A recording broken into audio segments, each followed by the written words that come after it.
Stade de France, November 9th, 2025. 80,000 voices in blue, drowning out everything except the heartbeat of French rugby. And then, silence. The world champions, down a man for an entire half, trailing on the scoreboard for most of the night, somehow walked off that field with a 32-17 victory. Not a win, a conquest. If you watched this live, you felt it. That sinking feeling in the final 10 minutes as green jerseys swallowed the game whole. 91% possession. A 14-0 closing run. France leading for 78% of the match and losing by 15. Tonight, we're not doing highlights. We're doing the autopsy because this wasn't luck. This wasn't one moment. This was a masterclass in winning the inches that matter while losing the yards that don't. Set-piece dominance, surgical discipline, and one number, just one, that explains everything. 22-meter conversion rate. This is Rugby from the Stands. And in this episode, we are going deep. Stats, sequences, the preview predictions that landed, and the brutal efficiency of a South African team that's now won 4 of the last 5 against France. Let's go.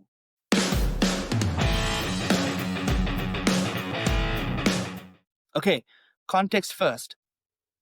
2 years ago, same venue. These teams gave us 29-28 in the World Cup quarterfinal. Heartbreak theater, the kind of game that makes you remember where you were watching it. And ever since that night, this fixture has carried weight, history, unfinished business. So when the teams walked out on Friday, you could feel it. France at home, crowd like a tidal wave.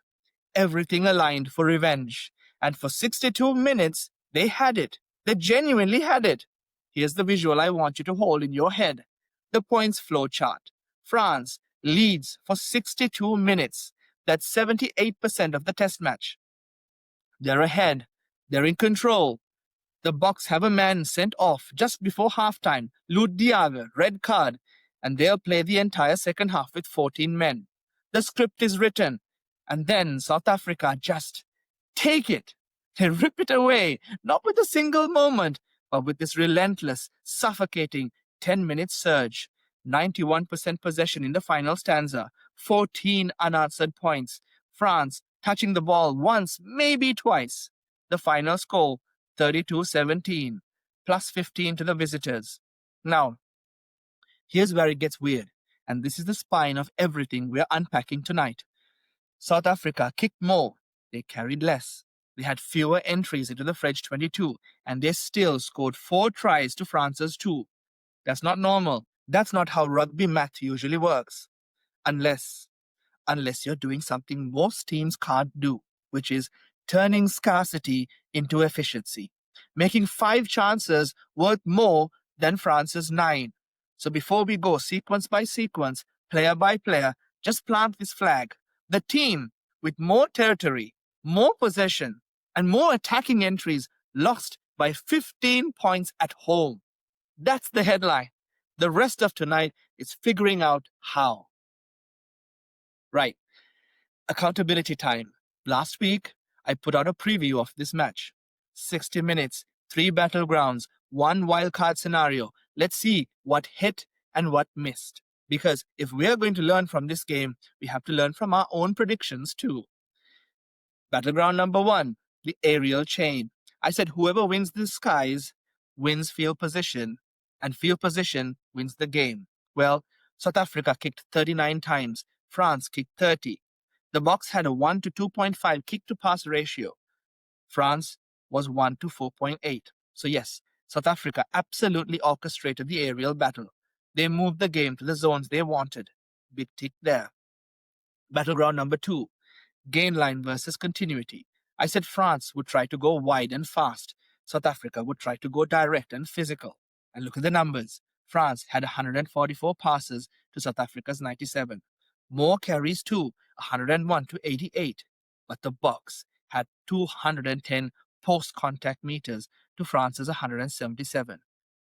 So France played more rugby, but South Africa played harder rugby. And crucially, same number of line breaks, 6 each. but only one team turned theirs into 4 tries.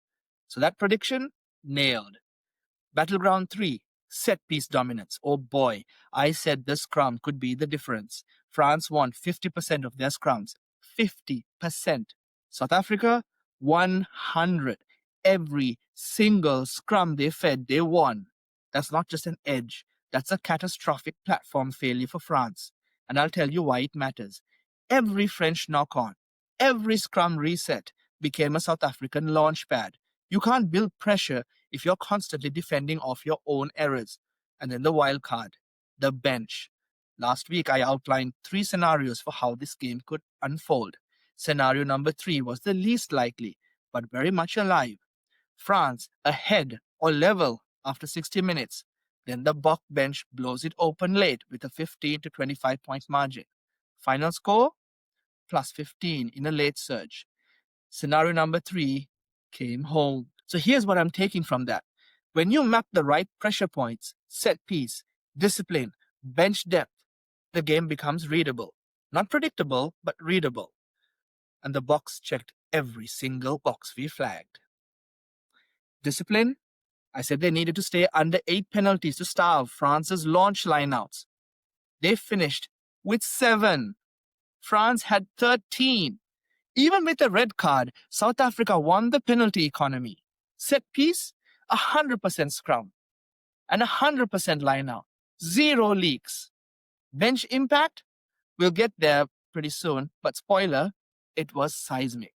So yeah, last week's preview wasn't perfect, but the spine of it held. And tonight, we're going to pull those threads even tighter. Okay, here's the game in one number, one stat. The thing that if you walked away with nothing else would explain the entire 80 minutes. The 22-meter conversion rate. France had 9 entries into the South African 22. That's the money zone, the red zone, the place where you're supposed to score. South Africa only had 5 entries into the French 22. Now, basic rugby math says 9 entries beats 5 entries. France should win, right? Except here's what actually happened. France averaged 1.56 points per entry. South Africa averaged 5.2. Read that again. For every time France got into the Bok 22, they came away with about a point and a half. For every time the Boks got into the French 22, they came away with more than 5 points.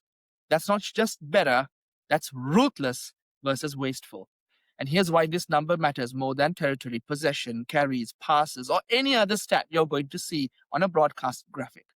Rugby is a game of leverage. You don't win by having the ball. You win by doing something with it in the places that pay. France played more rugby. They had 52% possession. They had 56% territory. They had more attacking entries, but they couldn't finish.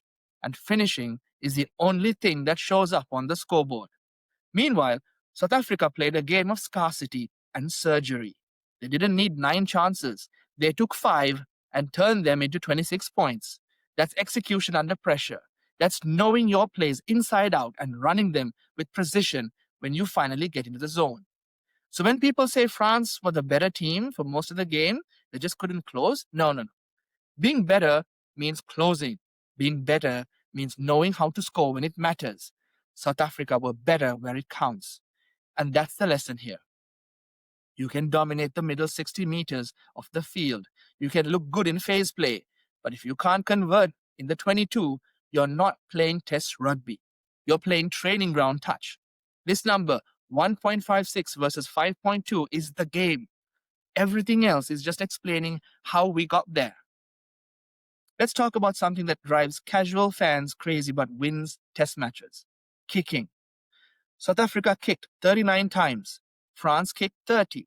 Now, 39 kicks, that's basically 10-man rugby, right? Boot it, chase it, contest it. Sounds ancient. Except, here's what's changed with the new laws around escorts. You can't protect your catcher anymore. You can't escort. You can't shield. Which means every high ball is now a genuine 50-50 contest in the air. And that chaos is exactly what South Africa weaponized. This isn't negative rugby. This is attacking through the air. Every contestable kick creates uncertainty. It disrupts organized defenses. It forces errors. And the Boks are better at winning those contests than almost anyone in World Rugby right now. France kicked 30 times, and that's actually high by modern standards. They weren't exactly throwing it around. But here's the key difference. South Africa's 39 kicks had intent. They were landing in specific zones, creating specific contests, setting up the next phase on their terms.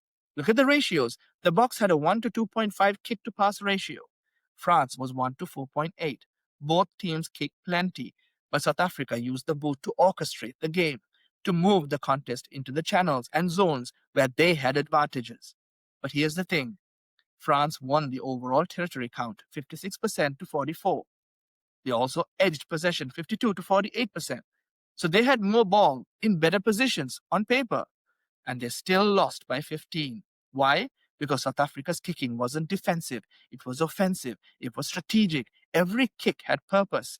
Pin France deep, force a line out in the 5 to 15-meter channel, then attack off set piece with perfect ball and scramble defense. You can outpass them, you can outcarry them, but if they're putting the next contest on their terms, in their zones, of their strengths, you're fighting uphill every single time. And this is where modern rugby gets misunderstood.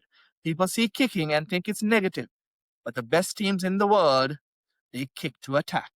They use the boot to reset geometry, to force errors, to create the conditions for the next play.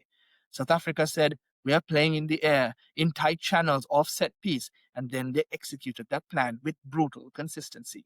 39 kicks, 39 chances to move the game, and almost every single one of them landed where it needed to. That's not boring, that's mastery. Okay, now we're going to talk about an eternal tension in modern rugby. Collision versus continuity. Do you go fast or do you go hard? France chose fast.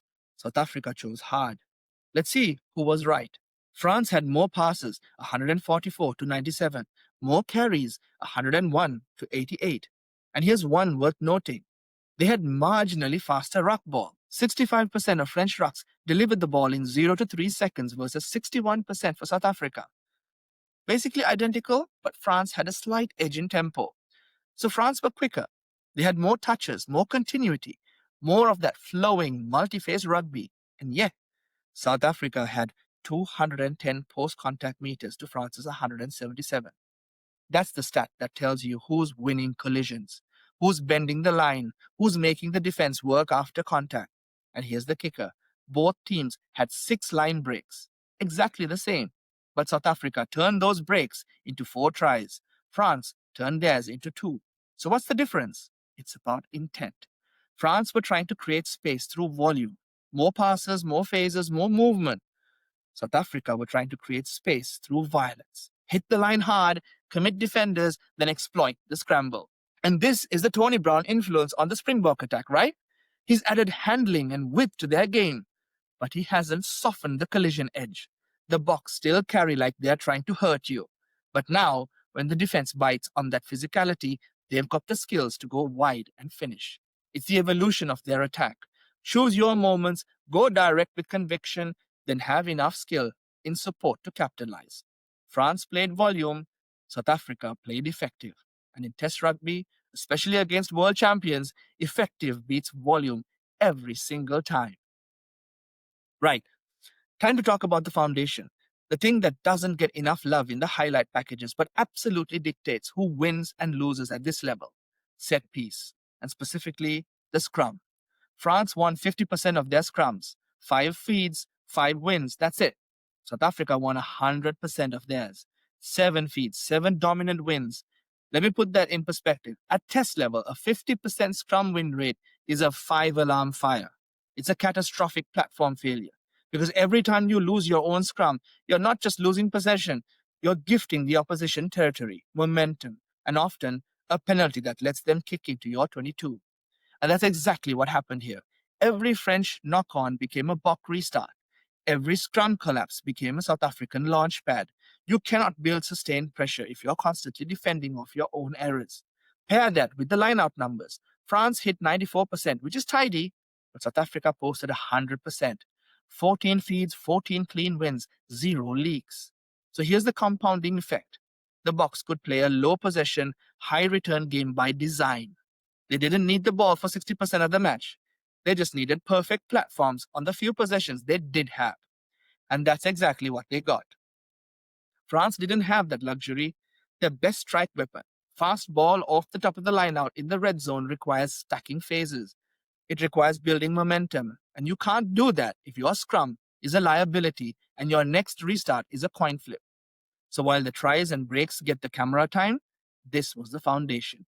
Set piece perfection gave South Africa control, and control gave them the platform to execute everything else. Quick word before we dive into the next sections. Rugby from the Stands is a small channel we only launched recently, and honestly, we need your help to hit 1,000 subscribers so we can keep bringing you these deep dives every week. So if you're getting value from this breakdown, if you're learning something, if you're seeing the game differently, just hit the like button, subscribe, and turn on the notifications. That's it. That's how we grow this thing together. All right, back to Paris. Before we get into the final 10-minute surge, we need to talk about the elephant in the room. Just before halftime, Lood de Jager gets sent off. Red card. South Africa are down to 14 men for the entire second half. Let me be clear up front, I'm not going to debate the decision. That's not what we do here. The card was given, the Boks played with 14. That's the reality. But what I will say is this. What South Africa did with that adversity deserves genuine admiration. Think about it.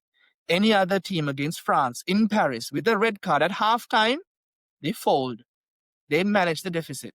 They try to keep it respectable and move on. Not South Africa. They played 40 minutes with 14 men against one of the most talented teams in the world rugby at their home ground with 80,000 people screaming for French blood. And they didn't just survive. They didn't just hang on. They won by 15 points. That's not luck.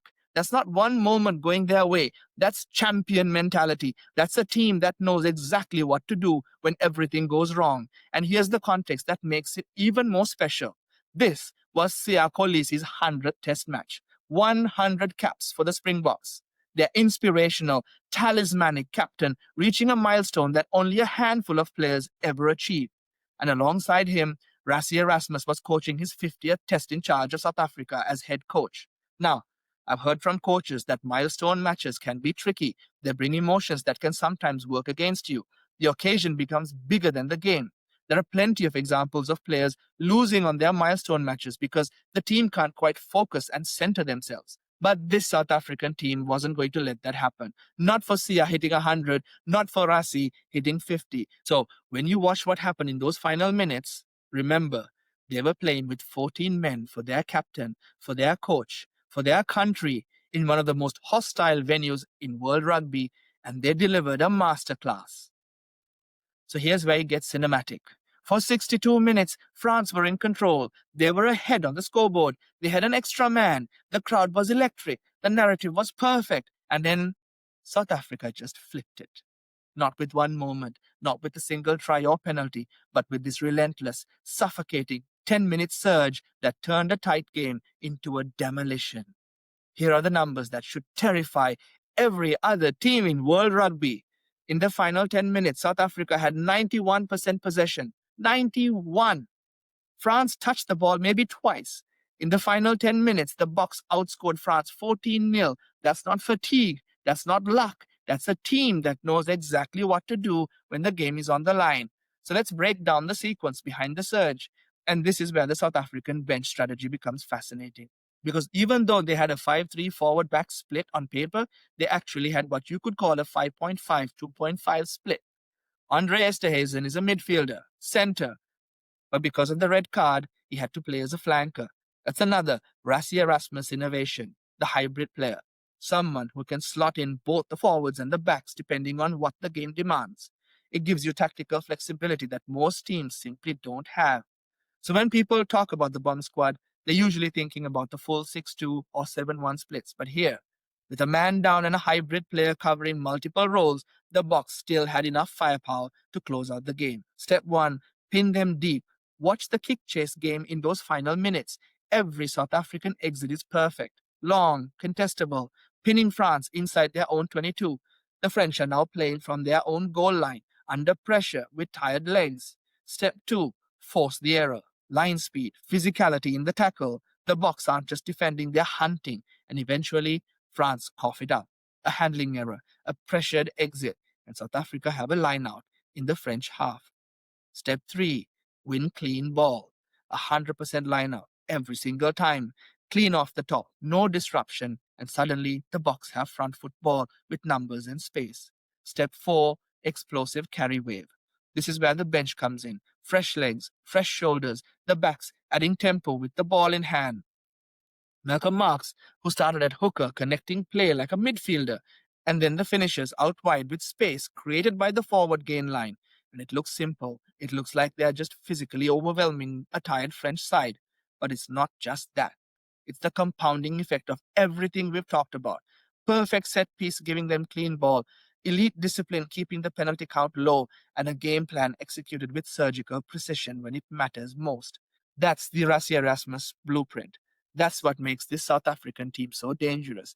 They don't need to dominate for 80 minutes. They just need to own the minutes that matter. And in Paris, with 14 men for Siya's 100th, they owned the last 10. Let's talk about something that doesn't show up on highlights reels, but absolutely dictates test match outcomes: discipline. Because here's what's remarkable about the South African performance. They played the entire second half with 14 men. They were under constant pressure in their own 22. They were defending phase after phase after phase, and they still conceded only 7 penalties. France conceded 13.